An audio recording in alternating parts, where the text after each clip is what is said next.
Aquí en Neo TV, a esta hora presentamos El Testimonial, comunicación profesional para el análisis y debate.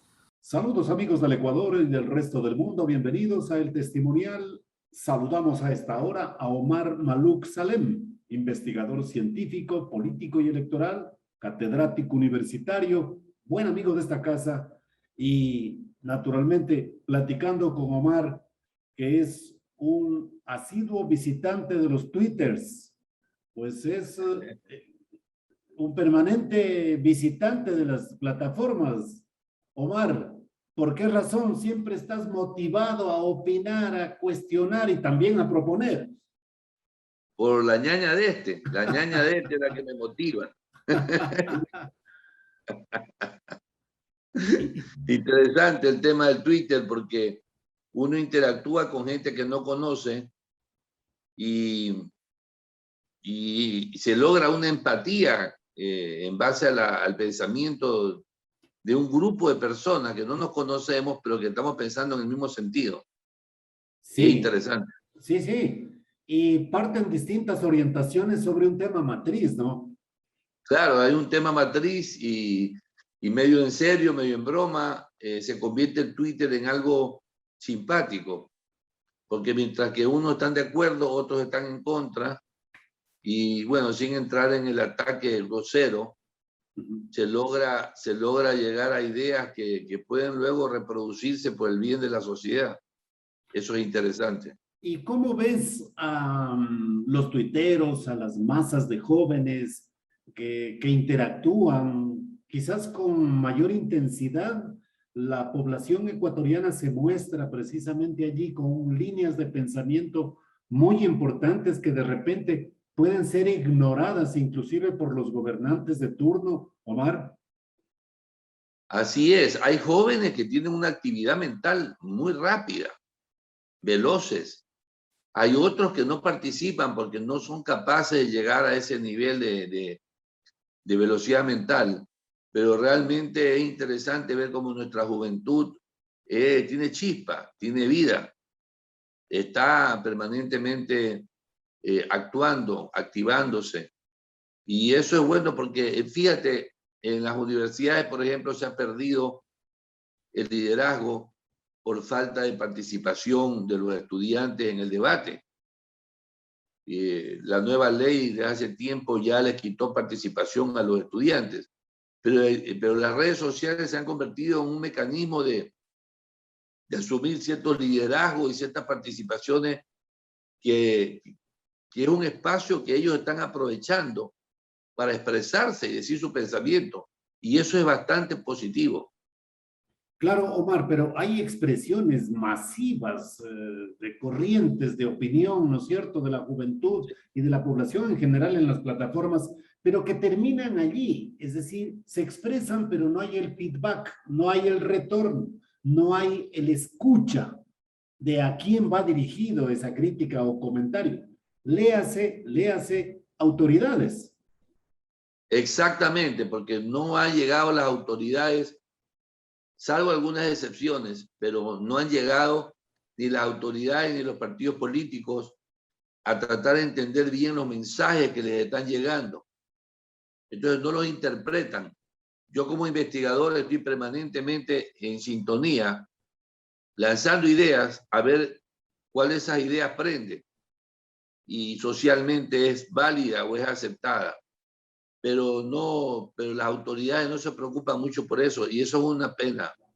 Inclusive observo que hay políticos que le encargan su cuenta de Twitter a una persona y ellos nunca la ven.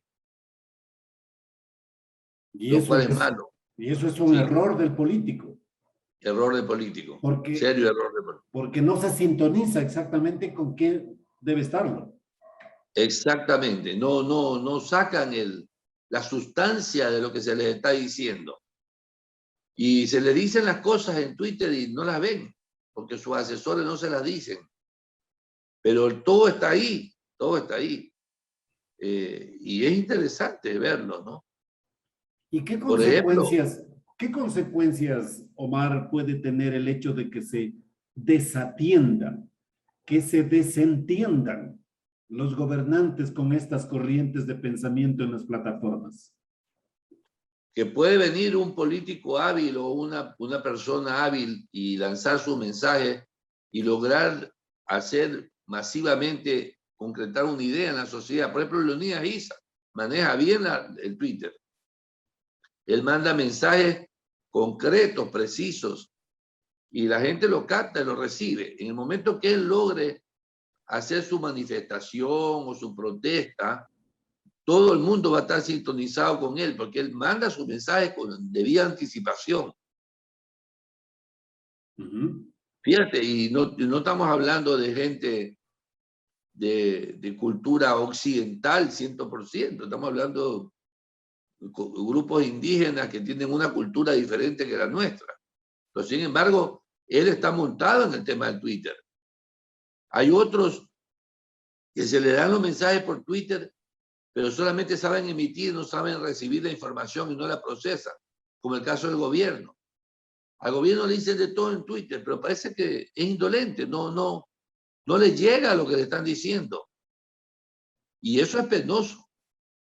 Es penoso porque tienen herramientas muy importantes que las pueden utilizar, como ejemplo encuestas. Yo hago encuestas por Twitter, a veces simpáticas, a veces serias, a veces poco serias, pero lo que estoy tratando es de remover el asunto para ir sacando información.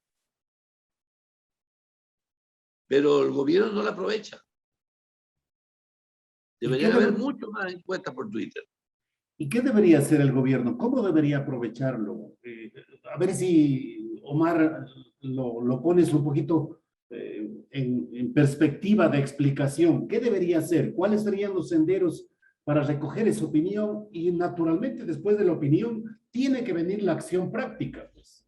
Lógico, por ejemplo, si el gobierno hace encuestas por Twitter, la gente se va a expresar, le va a decir de todo. Y ahí viene la investigación cualitativa en empezar a coger esa información y procesarla, lo que se llama la teoría fundamentada, para poder sacar conclusiones en base a lo que les están diciendo. Si hay 10.000 personas o 5.000 personas que le están diciendo lo mismo, ya eso se convierte en un vector importante de causa o de efecto para poderlo tomar en consideración en la toma de decisiones. Naturalmente, viene el tema de la vacunación y si el gobierno se propone investigar cuál es la reacción de la población respecto de la vacunación, va a encontrar una abrumadora opinión a su favor, Omar. Así es, abrumadora. Por ejemplo, insistir en que ya cumplieron la meta de las 9 millones de vacunas es de terco, porque no van a llegar. Apenas han llegado a 7.200.000. Y la gente en Twitter ya lo sabe, ya sabe que no van a llegar. Pero y tú has insistido, Omar, perdona que te interrumpa, en que no son 9 millones de vacunas, sino son 9 millones de vacunados, lo que significa doble dosis. Es doble dosis, salvo la CanSino, que es una dosis. Son 18. Exactamente, pero el gobierno debería aprovechar para decir, bueno, ok, no hemos llegado a los 9 millones de vacunados, pero hemos llegado a los 7,5 millones. Y eso es bastante bueno. ¿Qué opina usted? ¿Usted piensa que haber llegado a 7,5 millones es excelente, muy bueno, regular o malo? Yo te aseguro que le va a responder el 90% que es muy bueno. Entonces, el hecho de no haber llegado no es malo, es muy bueno, porque han llegado a 7,5 millones de vacunados, que es muchísimo más que lo que hizo Lenín Moreno. Lenín Moreno solo vacunó 500,000 personas. Pero, Omar, ¿de dónde sale la cifra 7,5? Porque desde esferas gubernamentales se dice que ya estamos prácticamente superando los 9 millones de vacunados. Entonces, no, de repente estamos siendo injustos en no reconocerle ese mérito. Hay una cifra, hay un documento que yo subí en Twitter que se lo puede observar, donde hay doble dosis ya 7,200,000 aproximadamente. Ya. Y de una sola dosis hay la diferencia, que son más o menos para llegar a 9 millones y tanto, que son 2 millones de una sola dosis. Yeah. Entonces, claro, ellos dicen 9 millones, pero no son 9 millones, son vacunados, 7.200.000. Van a llegar quizás a los 8 millones en los 5 días que le faltan. Okay. Y eso es bastante bueno. Pero no aprovechan el Twitter para desarrollar un debate a favor de ellos, sino que están tercamente diciendo, sí hemos cumplido la meta. No todas las metas tienen que ser cumplidas. Lo importante es que se cumplan en un alto porcentaje. Y en este caso se ha logrado. Y en este caso se ha logrado, exactamente. Y si se ha logrado en gran porcentaje esa meta, ¿cómo debería aprovechar el gobierno? Porque no puede quedarse en la instancia del éxito de la vacunación. ¿Cuál es el siguiente paso? De acuerdo al análisis, al criterio, a la recomendación del analista, del científico Omar Malouk Salem. Ahora comenzar, por ejemplo, a aflojar la economía con el tema de los eventos públicos. El caso del fútbol, por ejemplo. Si tú te vas a los centros comerciales, te podrás dar cuenta, aquí en Guayaquil, Mall del Sol, San Marino, Village, Policentro, las personas se están sentando juntas, están comiendo juntas a muy poca distancia, inclusive sin mascarilla, y no han aumentado el número de contagiados. Lo que nos está diciendo de que podría abrirse partidos de fútbol con público en un 33% del aforo, porque con 33% del aforo va a quedar siempre 2 espacios libres al lado tuyo, que representa más o menos 1 metro. Bueno, se ha autorizado el 30%, Omar. Es buenísimo. Si ya se ha autorizado 30%, es buenísimo. Yo hubiera autorizado 33%, pero bueno, es casi lo mismo. ¿Por qué?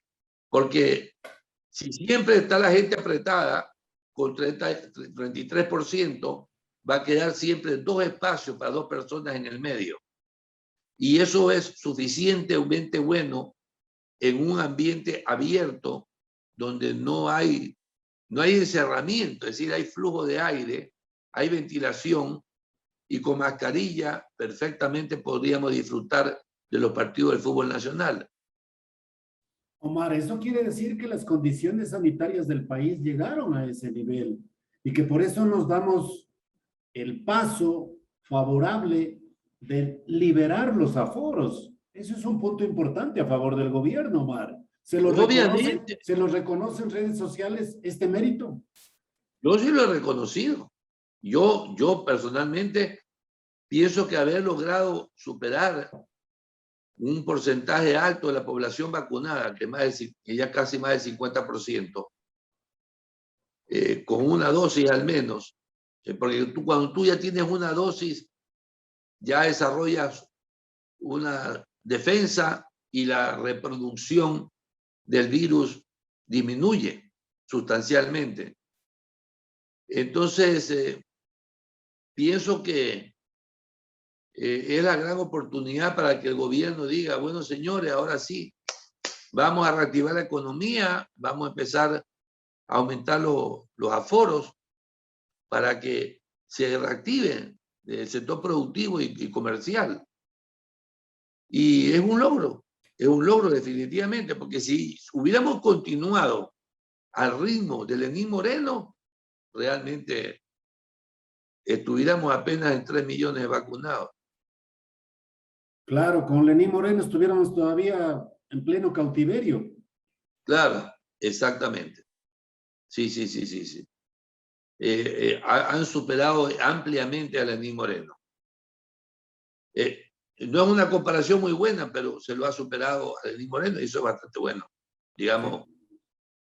Y en redes sociales se insiste en la reapertura, en la investigación, en el análisis que hace Omar Malouk. Sí, ya ha perdido ¿Qué reclama? el miedo. ¿Qué exige la gente? La gente ya ha perdido el miedo de manera importante. Anteriormente, cuando uno ponía un Twitter y decía hay que aumentar el aforo, hay que liberar un poco, hay que subir a tarjeta amarilla, la gente reclamaba. Usted está loco, ¿cómo va a proponer eso? Pero ahora la gente ya está pro apertura, porque ya se siente vacunada, ya están vacunados, ya observan que en su familia no hay más enfermos. El día de ayer hemos llegado en la ciudad de Guayaquil a 0 contagiados de COVID en hospitales. Qué bien. Y 0 muertes de COVID en hospitales. Obviamente, hace un año también llegamos a la misma cifra, porque el virus es cíclico. Entonces, el virus va a tomar fuerza nuevamente en octubre, en noviembre, pero ya va a encontrar una población casi totalmente vacunada. Y entonces ya serán las mutaciones del virus las que nos produzcan daño, y ahí viene entonces la tercera etapa, que es la de la vacunación adicional. Eso es algo que se viene, que ya lo van a hacer en Estados Unidos y lo están haciendo en Israel. Tercera vacuna. Lo cual sería fácil, porque ya el gobierno ha pasado por 2 vacunas por persona. A poner una vacuna más es cuestión prácticamente de 3 o 4 meses intensivos para ya estar todos totalmente protegidos. Y en el análisis de Omar Maluk, aunque no es su fuerte la medicina, ¿cuándo cree que llegaría esa tercera dosis? Esta tercera dosis debería comenzar en el mes de enero, porque son 8 meses de diferencia entre la segunda dosis y la tercera dosis. Y aquí comenzamos a vacunar nosotros en el mes de marzo y abril. Entonces debería llegar en el mismo orden en que se han dado la segunda dosis. La misma persona en el mismo orden, en la misma secuencia, 8 meses después. Ahora, en redes sociales también se expresan, Omar, los que se resisten a la vacuna. ¿Son muchos? Sí, sí, hay gente que se resiste a la vacuna y es una lástima eso, porque lo que está generando es un ruido en el sentido de que crean incertidumbre. Y si hay algo que es un logro científico de la ciencia, es haber logrado sacar una vacuna en un récord de tiempo para salvar a la humanidad. Es único en la historia de la humanidad. Y además la compartieron con el resto de países como los nuestros, que no tenemos investigación científica por tradición. La compartieron. Es benefactores de la humanidad. Quienes desarrollaron la vacuna son verdaderos benefactores de la humanidad. Y nosotros deberíamos estarles agradecidos a esos científicos, a esos laboratorios, a precios bajos. Porque cuando ya se termine este proceso de vacunación masiva a nivel mundial, una vacuna de COVID te va a costar lo que te cuesta hoy en día una vacuna de neumonía, que son $60. Yo, por ejemplo, esta semana que viene me voy a vacunar contra la neumonía. ¿Por qué? Porque toda persona mayor de 65 años está propensa a adquirir el neumococo en cualquier parte. Y habiendo estado yo vacunado o descuidado de no ponerme la vacuna de la neumonía ya por 2 años, soy vulnerable a la neumonía. Entonces, en este momento a mí, mayor de 65 años, mi primer enemigo ya no es el COVID, es una potencial neumonía que me puedo coger en cualquier parte donde vaya. Y como tú, deben haber muchos que las necesitan. Claro, obviamente. Entonces la gente tiene que estar consciente de eso. No podemos descuidarnos ni de la influenza ni de la neumonía, porque son virus diferentes y podemos estar vacunados contra el COVID, pero en cualquier momento viene la influenza o el AH1N1 o viene la neumonía, un neumococo, y te tira a la cama y te puede hasta morir. Entonces, hay que tener esa prevención en estos momentos. Con esos factores amenazantes a la salud, quienes se resisten a la vacuna anti-COVID tendrán que aflojar posiciones, Omar. Claro. Obviamente, son gente creen mucho en mitos, en cosas que corren por redes sociales. Hay cosas buenas y cosas malas, pero se aferran a mitos, a paradigmas, a cuentos, cuando la ciencia nació y sigue para beneficio de la humanidad. No se concibe científicos que estén haciendo el mal que mucha gente pregona. Eso es totalmente falso. Entonces, quienes somos científicos, sabemos lo que la ciencia es y nos formaron para investigar en beneficio de la humanidad, no en perjuicio de nadie.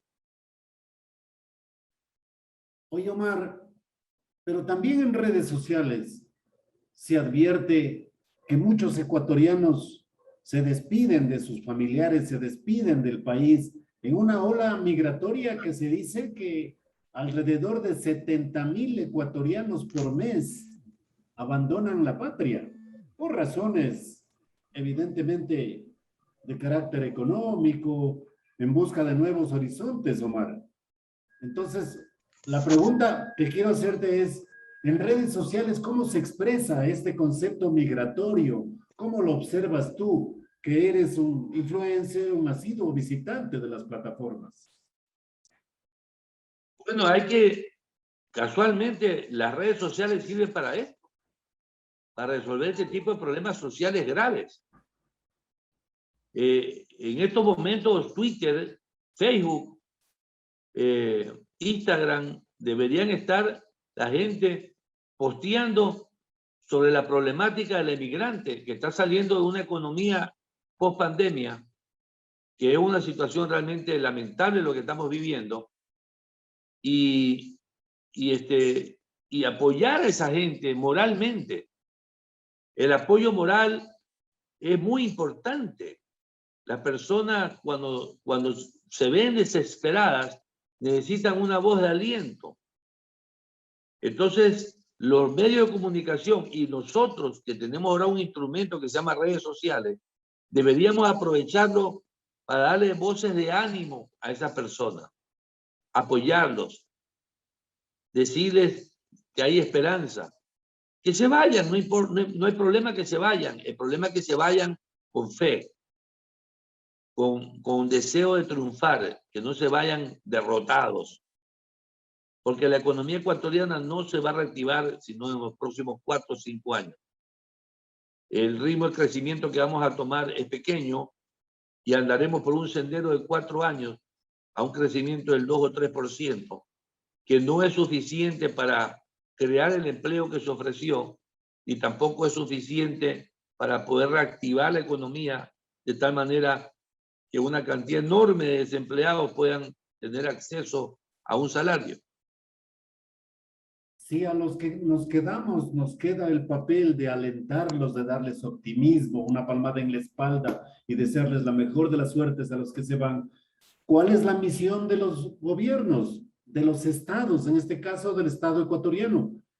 ¿Qué le corresponde? ¿Cuál es el papel del Estado? Abrirle las puertas y decirle que le vaya bien, pero ¿qué respaldo desde el Estado tendrá que darse para procurar en su momento el retorno de los que se van? El Estado tiene que intervenir en el sentido de darle todo el apoyo que estas personas y sus familiares necesitan, los que se quedan acá. Porque los que ya se van, el Estado puede hacer poco, quizás a través de los consulados o las embajadas, darle todo el apoyo que ellos necesiten allá. Pero los que se quedan acá entran en una etapa de depresión. Y entonces ahí es donde debe activarse el Ministerio de Salud en el sentido de darle protección psicológica a todas las personas que pierden sus parientes porque se van de viaje, se van de inmigrantes. Y ya pasamos por esto en el Ecuador y fue terrible. Y estamos volviendo a entrar en esa etapa que es preocupante porque grandes sectores sociales se deprimen. Yo me acuerdo haber visitado ciudades del Cañar, por ejemplo, en la famosa éxodo que tuvimos en el año 2000, 98, cómo quedaban casas abandonadas, ¿no? Y van a quedar nuevamente niños solos, hermanos solos, y ahí el gobierno tiene que dar apoyo psicológico y también, ¿por qué no?, económico en algunos casos. Sí, es una lástima porque quizás no entran estos temas migratorios en agenda como la última visita que cumplió el señor Lazo en México. Y México nos acaba de instaurar la obligación de una visa a partir de septiembre. La pregunta es, a los estados en este momento, ¿cuánto les importa este tema migratorio? Inclusive, ¿qué tipo de puertas o qué puertas encontramos en los Estados Unidos? ¿Las encontramos cerradas o semiabiertas en un régimen democrático tras el republicano Donald Trump que administró esa nación? Que es el punto final de la migración, por lo menos la nuestra en su gran mayoría, hacia los Estados Unidos. Otros irán a Europa también, Omar. Bueno, a ver, yo pensé que Guillermo Lazo había ido a México, entre otras razones, como la Alianza del Pacífico. Yo pensé que había ido también a resolver el problema de la visa, porque no me parece humano que México nos ponga esta imposición de visa para que la gente pobre no salga del Ecuador. Me parece absurdo. Ellos están en una zona de tránsito y como zona de tránsito deberían atenerse a las consecuencias. Aquí no es cuestión que yo no lo dejo pasar a los ecuatorianos para que no vayan a Estados Unidos. Pero ellos, los mexicanos, sí tienen derecho a ir a Estados Unidos. Yo le reclamo formalmente a este señor socialista, presidente de México, AMLO. Yo le reclamo. O sea que ustedes sí tienen derecho a ir a Estados Unidos, pero los ecuatorianos no. Por lo que esa visa que están imponiendo me parece poco humanitaria. Ahora puede ser una condición de los Estados Unidos que le pusieron a México para que precisamente detenga la migración, venga de donde venga. Bueno, pero México no tiene por qué ponérnosla a nosotros. Es decir, imagínense que Ecuador, en la crisis de Perú, le haya puesto prohibición de entrar a los peruanos al Ecuador. Ecuador se benefició porque muchas personas que venían de Perú vinieron acá como mano de obra barata a trabajar y a producir en el Ecuador. No me parece lógico que México nos ponga visa a nosotros los ecuatorianos que queremos llegar a un mejor futuro. Y fíjate que ni a los venezolanos se les ha puesto visa en México y le ponen visa a los ecuatorianos. Yo no entiendo lo que están haciendo, pero realmente creo que Guillermo Lazo debió haber peleado ese tema allá con el presidente socialista de México. Pero preguntaba, ¿qué puertas se encuentran en... ¿Me escuchas ahí, Omar? Un poquito más, pero poco. ¿Qué puertas se encuentran en los Estados Unidos? ¿Cerradas o semiabiertas? Sí, las puertas están cerradas, pero hay formas de llegar. O sea, la libertad del ser humano. A mi padre, cuando vino acá, era prohibido que los cristianos ortodoxos en Siria vayan al océano, al Mediterráneo. Tenían prohibido ver el mar. Y lo llevaron mis abuelos y lo pusieron en un barco clandestinamente y llegó acá en tercera clase sin ver siquiera el cielo, solamente veía mar, a los 11 años de edad, a un país desconocido. Sí, toda persona tiene derecho a jugársela por su vida y por su libertad y por el trabajo. No hay que ponerle barreras al ser humano cuando trata de salir adelante. Omar, muchas gracias, tu gentileza. Siempre es grato platicar contigo. Y en esta vez lo hemos hecho sobre la información, sobre la expresión que se refleja en redes sociales, especialmente en Twitter. Ojalá que nos pueda ver la ñaña de este, como es la expresión habitual de Omar Maluk en Twitter. Seguro que la ñaña está pegada al celular. Gracias miles, Wilma. Muchas gracias, Omar. Tuvimos al final un poquito de problemas en la conexión. Muchas gracias a Omar Maluk Gracias a ti. en Gracias. su participación. Muchas gracias Buena por la suerte. entrevista. Hasta pronto. Saludos. Hemos presentado el testimonial Transparencia de la Verdad. De lunes a viernes desde las 18:30.